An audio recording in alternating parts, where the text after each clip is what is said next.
예, 성도 여러분, 밤새 안녕히 주무셨습니까? 복된 새날이 밝았습니다. 함께 또 찬양드리며 하나님 예배자로 나가겠습니다. 621장 찬양하라 내 영혼아. 예전 찬송은 없습니다. 뭐 다 아는 찬송이니까 621장 찬양드립니다.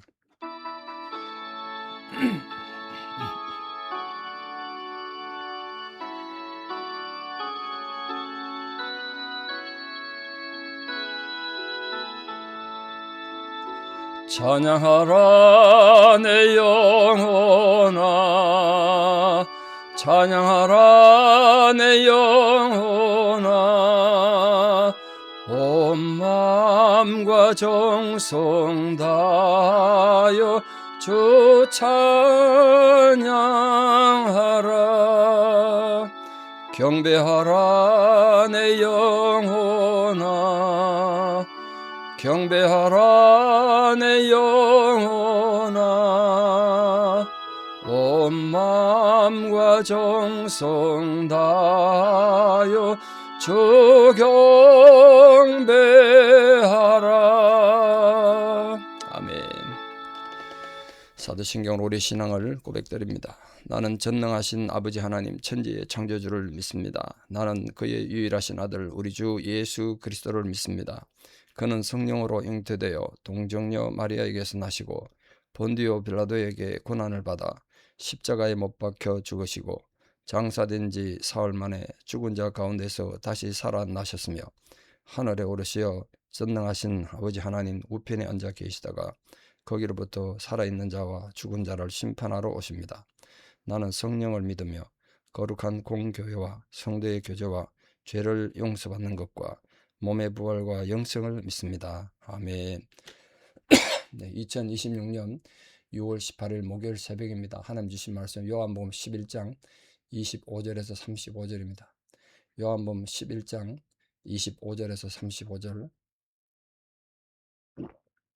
봉독에 올립니다. 예수께서 이르시되 나는 부활이요 생명이니 나를 믿는 자는 죽어도 살겠고 무릇 살아서 나를 믿는 자는 영원히 죽지 아니하리니 이것을 네가 믿느냐? 이르되 주여 그러하외다. 주는 그리스도시요 세상에 오시는 하나님의 아들이신 줄 내가 믿나이다. 이 말을 하고 돌아가서 가만히 그 자매 마리아를 불러 말하되 선생님이 오셔서 너를 부르신다 하니 마리아가 이 말을 듣고 급히 일어나 예수께 나아가매 예수는 아직 마을로 들어오지 아니하시고 말하다가 맞이했던 곳에 그대로 계시더라. 마리아와 함께 집에 있어 위로하던 유대인들은 그가 급히 일어나 나가는 것을 보고 곡하러 무덤에 가는 줄로 생각하고 따라가더니 마리아가 예수 계신 곳에 가서 배웠고 그 발 앞에 엎드려 이르되 주께서 여기 계셨더라면 내 오라버니가 죽지 아니하였겠나이다 하더라. 예수께서 그가 우는 것과 또 함께 온 유대인들이 우는 것을 보시고 심령에 비통히 여기시고 불쌍히 여기사 이르시되 그를 어디 두었느냐? 이르되 주에 와서 보옵소서 하니 예수께서 눈물을 흘리시더라. 아멘.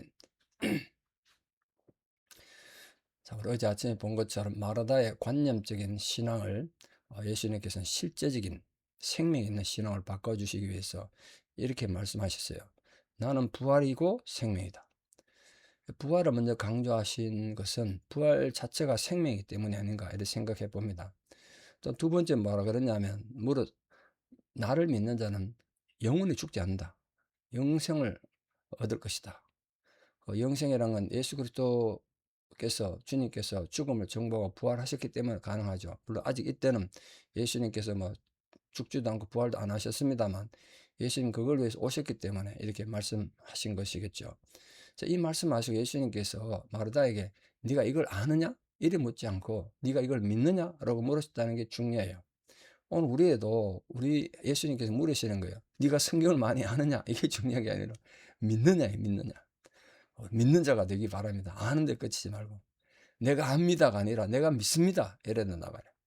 이론적인 신앙은 정말 우리 인격의 변화 또 진정한 신앙의 삶으로 연결되지 못했기 때문에 그렇습니다. 진짜 믿는 신앙이 돼야 돼요. 그러나 바르다는 주는 그리스도시요 세상에 오시는 하나님의 아들이시니 내가 믿습니다 라고 이제 고백했지 않습니까? 믿는다고 고백함으로써 어제 봤던 그 신앙의 지적인 신앙에서 한 단계 뛰어넘는 신앙 고백의 단계로 나아간 게 아닌가 이렇게 생각되죠. 자, 예수님께서 그 믿음이 어렸던 이 마르다를 책망하지 않으시고 이렇게 성장하고 깨우치도록 갈아주셨다는 것. 그게 또 우리에게 큰 위로가 되는 게 아닌가 이렇게 생각합니다. 자, 예수님께서는 주님을 믿으면 어떻게든 살아서 나를 믿는 자는 영원히 죽지 않는다. 또 나를 믿는 자는 죽어도 산다. 이 두 가지를 말씀하셨습니다. 자, 이 두 가지 해석이 뭐 두 가지 크게 다르게 있습니다만 더 중요한 해석은 이 앞에 그리스도를 믿는 자는 죽어도 산다. 이 표현은 죽어도 산다고 말하는 것은 영광스러운 부활을 강조한 거고 나중에 죽어도 다시 살아난다. 부활을 강조하고 살아서 믿는 자는 영원히 죽지 않는다는 말은 우리에게 영생을 약속하신 영생을 강조한 해석 이렇게 해석하는 겁니다. 이게 타당하다고 생각돼요. 또 다른 중요한 해석이 하나가 이제 신학자들 간에 있는데 그리스도를 믿는 자는 죽어도 산다는 말에서 뭐 부활로 봅니다.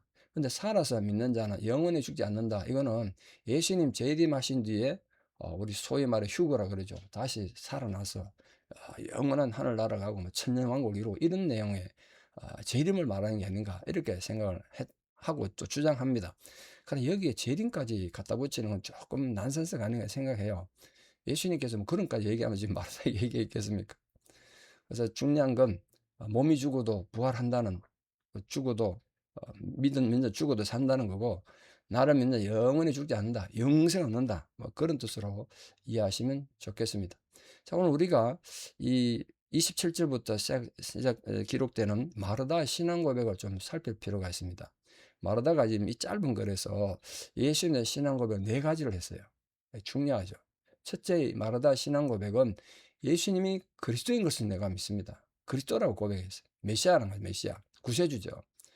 기름 부음 받은 자 이런 뜻이지 않습니까? 히브리어로 메시아, 헬라어로 그리스도 같은 뜻입니다. 구세주. 그걸 내가 믿는다는 거야. 당시 아무도 안 믿었는데. 두 번째 이 마르다가 뭐라 그러냐면 주님은 그리스도시고 세상에 오시는 분, 세상에 오시는 분, 그 세상에서 이때까지 기다렸던 분이란 말이에요. 이 말은 구약의 수많은 선지자들이 예언했던 이후에 하나님의 메시아가 오실 것이다. 그렇게 예언됐던 분. 이사야 59장에 특히 그 시온을 위해서 이 시온이 이스라엘의 별명인데 하나님의 예비된 자가 시온을 위해 올 것이다. 이래 예언된 그 예언된 분인 걸 내가 믿습니다. 이래 말했다고요. 그 말하다가 성경 지식이 얼마나 있었는지 모르겠습니다만 그렇게 고백하는 건 중요하죠. 세 번째 고백이 주님이 하나님 아들이심을 내가 고백합니다. 이걸 믿었다고요. 이 점에 대해서 예수님께서 친히 내가 하나님 아들이다. 이렇게 여러 번 강조하고 하나님 아버지라 부르셨지 않습니까? 유대인들은 전혀 믿지 않았는데 마르다가 그걸 믿었다는 거예요. 굉장히 중요하죠.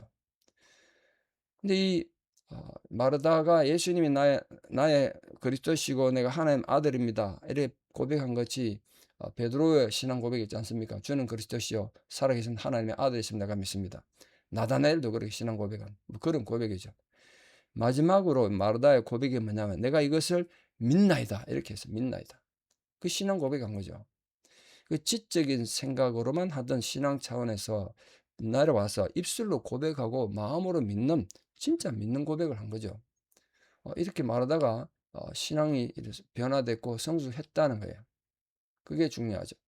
자, 그리고 그 말 뒤에 아마 성경은 없지만 문맥 보면 예수님께서 네 동생 마리아는 어디 있느냐 데려오너라 아마 이렇게 얘기한 것 같아요. 그 말하다가 마리아에게 가서 선생님이 너 찾는다. 그 지금 너를 부르신다. 그래 말했더니 마리아가 집에서 아직도 울고 있다가 그 예수님 계신 곳에 지금 예수님은 마르다를 맞이했던 그러니까 이 나사로 무덤 앞에 그냥 있는 거죠. 거기 달려갔다는 거예요. 자, 위로하러 와 있던 사람들이 마리아가 막 울면서 쫓아나가니까 또 무덤가에 오라버니한테 곡하러 가나 보다 이래 생각하고 갔다는 거예요. 사실 거기 온 거죠. 근데 마리아가 예수님 앞에 와서 첫 인사말이 뭐라 그랬나 보세요. 그 발 앞에 엎드려 인사가 이거예요. 주님이 여기 계셨더라면 우리 오라버니 죽지 않았을 텐데 이거였습니다. 마르다와 똑같은 원망 겸 뭐 불평이라고 할 수도 있죠. 섭섭하다는 거지. 진작 좀 오셔가지고 안수기도라도 한번 해주시지. 뭐 이런 식이 지금 더 이러는 거예요. 아마 마리아도 마르다와 똑같은 생각으로 이제 오빠가 죽은 4일이나 지났으니까 이제 뭐 시천 썩어갈 거고 3일 동안 인간의 영혼이 무덤까지 떠돌다가 4일 되면 영혼이 사라진다는데 이제 끝난 거 아닙니까? 아무런 희망도 없고 소망이 없으니까 막 이런 식으로 부탁한 원망 겸 이렇게 말한 것 같아요. 그러나 어쨌든 마리아가 예수님 앞에 발 앞에 엎드려서 그를 주님에 대한 경외심을 표현하긴 했습니다만, 예수님이 가진 능력, 어떻게 죽은 자를 살릴 이런 상상을 했겠습니까? 그건 생각 못하고 죽은 오빠에 대한 슬픔만 앞선 거죠. 그러니까 우리 신앙이 이 뜻밖의 재난이나 어려움을 닥치면 하나님의 은혜도 생각 안 나고요. 하나님 능력도 잊어버린다고요. 슬픔만, 고통만 자꾸 생각나죠. 그게 뭐 인간의 한계 아니겠습니까? 그걸 우리 누구 탓하고 욕할 필요는 없죠. 우리도 그래 되면 그럴 수 있으니까. 그러니까 형 에서의 낯을 피해가지고 바단 아람으로 달아나던 야곱에게 하나님께서 잠자는 데 나타나서 그랬지 않습니까? 내가 너와 함께 있어. 네가 어디로 가든지 내가 너를 지키리라. 이런 약속이 모든 성도님들에게 주어졌다는 꼭 기억하시고, 예기치 못한 고난과 어려움 가운데 있더라도 그 주님 의지하고 또 신앙으로 모든 고난을 이겨내는 복된 성도 되기를 진심으로 축복합니다. 자, 여기에 성경 전체 통틀어서 정말 아름답고도 우리에게 충격을 주는 예수님의 모습을 봅니다. 예수님 뭐라 그랬나 보십시오. 33절 보세요. 예수께서 마리아가 우는 것과 함께 온 유대인들이 또 우는 것을 보시고 심령에 비통하고 불쌍했다. 그 우는 자들을 불쌍했다는 거예요. 예수님 지금 죽은 나사로 무덤까지 왜 오셨죠? 나사로 살리러 오셨어요. 그 살릴 능력이 있을 거고 이제 곧 살릴 거예요. 그런데 그 죽음 앞에 우는 자들 보고 불쌍해야겠다. 울지 마. 내가 너희 오빠 살릴 거야. 이럴 수 있잖아요. 안 그러셨어요.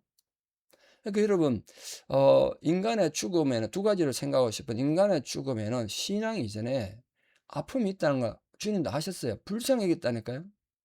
우리 사랑 가족이 먼저 하늘나라 떠나면 그 얼마나 힘들고 아픕니까? 그 울어도 괜찮다니까요. 예수님 그걸 보시고 불쌍해 계셨대요. 예수님도 마음 아파하셨다는 거예요.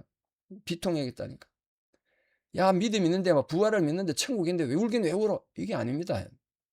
그 예수님 우는 자들과 함께 울라 그랬잖아요. 우는 자들과 함께 울라. 그걸 지금 예수님 몸으로 보이셨어요. 함께 우셨어요. 이게 정말 놀라운 거 아닙니까? 살릴 능력이 있으면서도 그 능력 앞세우지 않고 우는 자와 함께 울어주셨던 주님. 세상에 그 눈물을 보고 하나님 사랑을 발견했던 거 아닙니까? 그렇게 여러분 누가 힘들고 어려울 때 이론적인 신앙으로 위로한답시고 더 상처 주는 일이 없도록 먼저 마음을 함께하고 함께 슬퍼하고 그들을 긍휼히 여기고 불쌍히 여기는 그런 마음을 가지기를 바라요. 이게 예수님이 눈물을 흘리셨다는 거예요. 그게 엄청난 사랑이잖아요. 우리 힘들고 아픔을 주님 다 하시고 함께 동행해 주신다니까요. 근데 성경에 보면 예수님이 우셨다는 기록이 3번 있거든요. 직간접 기록이 3번 있는데 그 첫 번째가 가장 중요한 게 오늘 본문이에요. 여기서 눈물을 흘린다는 게 그냥 소리 없이 눈물만 흘렸다는 게 아니고 마지막에 우셨다는 거예요. 흐느꼈다는 뜻입니다. 예수님 어깨를 들썩이면서 옆에 누가 들으면 예수님 울음소리가 들릴 정도, 뭐 큰 소리로 운 건 아니지만 그런 울음을 울었다고 원문에 되어 있습니다. 에다크르센. 눈물 흘렸다는 게 눈물만 흘리는 게 아니에요. 그만큼 예수님이 그 아파하는 마리아, 마르다 그 조문객들 보고 함께 마음을 나눴다. 그만큼 예수님의 그 인간미가 느껴지지 않습니까? 우리 아파하니 함께 울으신 예수님. 두 번째 예수님이 우셨다는 게 누가복음 19장에 나오는 예루살렘성 멸망당할 걸 미리 보시고 AD 70년에 티투스 그때 장군 나중에 황제가 됩니다만 그 티투스 해가지고 예루살렘이 멸망당하고 완전히 무너질 걸 미리 보시고 우셨다는 거 아닙니까? 그때 운다는 말은 큰 소리를 내서 울었다는 큰 소리를 내서 울었다. 그러니까 백성들에 대한 안타까움, 아주도 회개하지 않는 인간들 어리석음, 그걸 바라본 그 애타는 마음으로 그걸 우셨어요. 마지막 세 번째가 예수님께서 겟세마네 동산에 올라가셔서 하나님 앞에 기도하면서 히브리서 5장에 이렇게 되어 있습니다. 심한 통곡과 눈물로 간구와 소원을 올렸다. 통곡하셨대요. 그러니까 처절한 부르짖음의 기도를 울었다는 거예요. 그러니까 내가 이 잔을 내게서 멀리 해달라. 이 잔 마시지 않으면 안 됩니까? 흐르는 땀방울이 핏방울이 되도록 그렇게 기도했다니까 우는 것도 막 아주 심하게 통곡한 것 같아요. 그 인간적인 고뇌와 결연한 자세 이걸 보여주는 거죠. 이 오늘 예수님의 눈물을 통해서 로마서 12장 15절 말씀 우리 지난번에 러시아 성교사 오셔서 이 본문 말씀 가지고 우는 자와 함께 울고 웃는 자와 함께 웃으라고 참 그때 은혜도 많이 받았는데요. 그 말씀이죠. 우는 자들과 함께 울라는 그걸 예수님이 참 사랑의 모범을 보여주셨어요.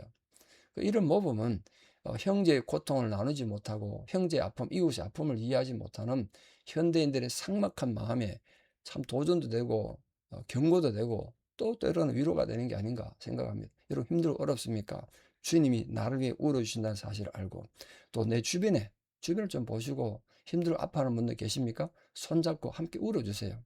말로 그냥 설명하려고 하지 말고 함께 울으면 줘도 얼마나 큰 위로가 되는지 몰라요.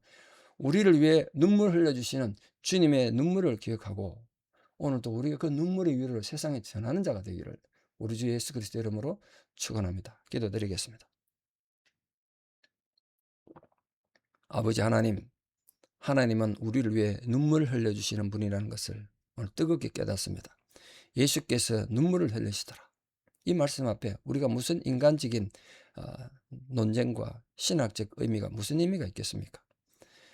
우리가 모든 신학적 이론을 내려놓고 인간적 생각을 내려놓고 나를 위해 눈물 흘리고 울어주시는 주님의 그 사랑을 깊이 깨닫고 어떤 절망과 고통 가운데서도 위로받고 소망을 가지고 네가 어디로 가든지 내가 너와 함께 하겠다는 야곱을 향한 하나님의 약속이 우리에게 주어주겠다는 사실을 깊이 깨닫고 위로받고 용기 얻고 힘없는 우리 되게 도와주시옵소서. 우리를 위해 울어주시는 그 예수님의 뜨거운 사랑을 깊이 깨닫고 또 용기 가지고 어떤 고난과 절망 가운데서도 살아나가는 믿음의 승리자들 다 되게 도와주시옵소서. 이제는 우리 주 예수 그리스도의 은혜와 하나님 아버지의 만극하신 사랑과 성령님의 위로 교통 역사하심이 나를 위해 주님이 눈물 흘려 울어주신다는 사실을 알고 소망을 가지고 힘을 가지고 또 용기를 가지고 살아가기를 결단하는 사랑하는 성도님들의 아름다운 신앙의 고백 위에 또 원근각지 흩어져 살아가는 사랑하는 모든 자녀들 삶 위에 지금 이 예수님의 눈물이 필요한 고난 가운데 있는 자들, 병상에 있는 모든 자들 위해 이제부터 영원토록 함께 하시옵기를 간절히 축원하옵나이다. 아멘. 여러분 이 하루도 예수님의 눈물의 위로가 여러분과 함께 하기를 축복합니다. 감사합니다.